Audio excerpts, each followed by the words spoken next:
What if I told you loneliness is more toxic to your brain than stress, or even alcohol abuse? The truth will change how you see isolation forever.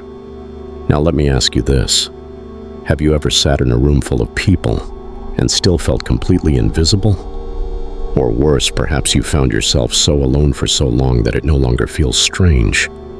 That is the silent killer. Here's a fact that most people don't talk about. Social isolation can shrink your brain. Yes, literally cause your brain to atrophy, just like an unused muscle.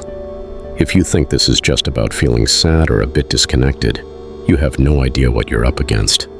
If you scroll past this video right now, you might just miss one of the most critical realities of the modern human condition, and the one you might be living in without even knowing it. But if you stay, truly stay, I promise you'll never look at loneliness the same way again. What you'll discover might not only change your life, it might save it. Let's begin. It doesn't start all at once. Loneliness creeps in silently without dramatic warning. At first, it wears the disguise of freedom or independence. A little more alone time, a skipped gathering here and there. Maybe you're just busy. A text you never replied to. A call you didn't return. Then weeks become months. Your phone stops lighting up. The silence becomes louder. And what many don't realize, because no one talks about it, is that your mind is already changing. According to neuroscientists like John Cacioppo, the late pioneer researcher of loneliness, isolation isn't just a social inconvenience, it's a biological threat. He argued that our brains are hardwired for connection, not just emotionally, but structurally. Social bonds are as essential to our survival as food and water. When the brain perceives isolation, it doesn't treat it like a mood or a passing wave. It treats it like an emergency. Your brain begins to activate hypervigilance and stress responses, flooding your system with cortisol and inflammatory chemicals. Over time, this damages your immune system, impairs memory, increases anxiety, and yes, even shrinks the brain, particularly the prefrontal cortex and hippocampus. Neurologists studying long-term isolation, like in prison inmates, elderly in care homes, and even astronauts, are repeatedly stunned by one fact. Prolonged social disconnection changes the architecture of the brain. The parts responsible for empathy, decision-making, and emotional regulation begin to degenerate. Not metaphorically, literally. Loneliness and social isolation are not the same thing, by the way. You can be isolated but feel content. You can be surrounded by people and feel desperately alone. What determines the danger is not just how many people you see, but the psychological perception of disconnection. The loss of emotional resonance with others. The feeling that no one sees you. And worse, that no one wants to. In Viktor Frankl's Man's Search for Meaning, he observed that even in the darkest conditions of the concentration camps, those who could find connection, even in the smallest gestures, had the best chance of surviving. In those harrowing conditions, he wrote, it was not the strongest who survived, but the ones who found meaning. And often that meaning was another person, someone they could hold on to, even just in memory. In Frankl's words, love is the ultimate and the highest goal to which man can aspire. Without it, the human soul begins to collapse in on itself. Now ask yourself, have you ever felt like you're fading into the background of your own life? Like there is no one who would notice if you simply disappeared? This is not poetic melodrama. This is the psychological experience of tens of millions every day. Why does nobody talk about this? Because in a world of endless scrolling, curated lifestyles, and performative happiness, loneliness is the one confession we're terrified to admit. To say we're lonely feels like admitting we're undesirable, irrelevant, or forgotten. So instead, we mask it. We post more, laugh louder in public, distract ourselves with achievement or pressure or productivity. But the brain doesn't buy it. It knows when love and connection are missing.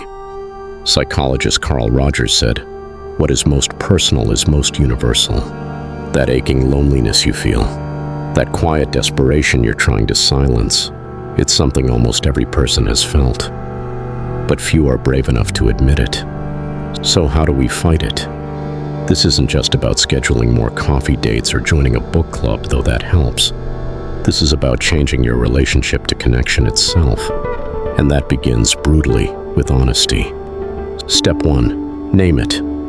Acknowledge to yourself where you are psychologically. Call it what it is. If you're lonely, say it. Bring it out of the darkness. You can't heal what you won't name.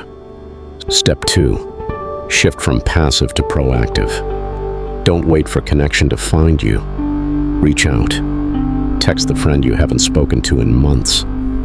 Join spaces, digitally or in person, where presence is shared with intention. Dr. Matthew Lieberman, author of Social: Why Our Brains Are Wired to Connect, found that our brain's default mode, its resting state, is social thinking. It's not math, it's not logic. It's wondering what others think, how we relate, where we stand. Social connection isn't optional. It's how we stay human. Step 3, practice vulnerability. That's the fastest path to real connection. Yes, you'll feel exposed. Yes, some people won't know how to hold it. But those who do, those who lean in, they are your lifeline. Piaget and Erickson both wrote about identity being formed through interaction. You reinforce yourself through connection. We are all, in some ways, mirrors for each other. Now here's where it gets deeper and darker. Loneliness doesn't just hurt emotionally. It leads to radical shifts in cognition.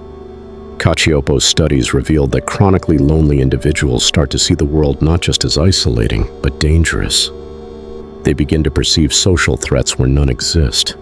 They misread facial expressions. They expect rejection. And tragically, their behavior begins to accommodate those expectations, inviting the very social fallout they fear. Do you see it now? How loneliness is self-reinforcing. Left unaddressed, it becomes a trap. The more disconnected you feel, the more you expect rejection. The more rejection you anticipate, the less you reach out, and the spiral coils tighter. But here is the hope. The brain is plastic. It changes. With intention and effort, neural pathways can be rewired. Even if you've been isolated for years, you can rebuild your social brain. You can build new neural maps of connection, empathy, and resilience. Begin by creating micro-connections. A smile at a barista. Eye contact on the sidewalk. A 5-minute chat with your neighbor. Your brain registers even these small doses of social validation. It's like watering a plant after drought. It doesn't bloom overnight, but over time, with consistency, it begins to thrive.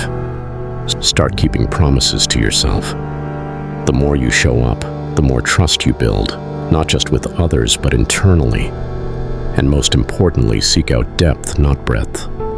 One real connection is infinitely more transformative than 100 shallow ones.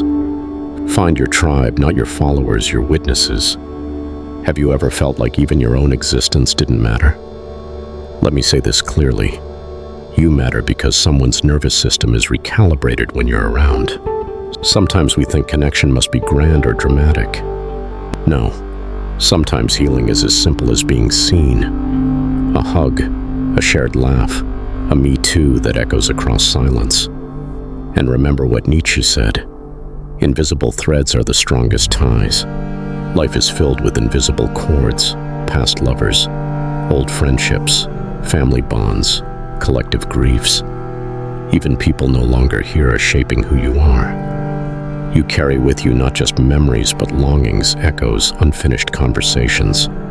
When we lose connection, we don't just lose others, we lose parts of ourselves. But we can recover them. One genuine conversation at a time. One moment of presence at a time. So here's what I want you to do. Tonight, reach out to one person. No agenda, no performance. Just tell a truth. Share a story. Ask them how they really are. And then really listen. Don't just exist. Take up emotional space. Be seen. Let yourself need someone. Because what looks like weakness is the start of restoration. And if you're watching this thinking it's too late for you, that you've been alone for too long, listen carefully. You are still here, which means connection is still possible. Loneliness is not a life sentence. It's a current state, not your final one, but it will only change when you do.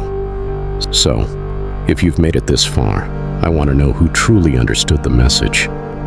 Leave the phrase "loneliness leaves no bruises" in the comments, and let's see how many of you really grasp what it means to reclaim your humanity, one connection at a time. If this video made you question something, if it made you see things from a different angle, like and subscribe, because this is just the beginning.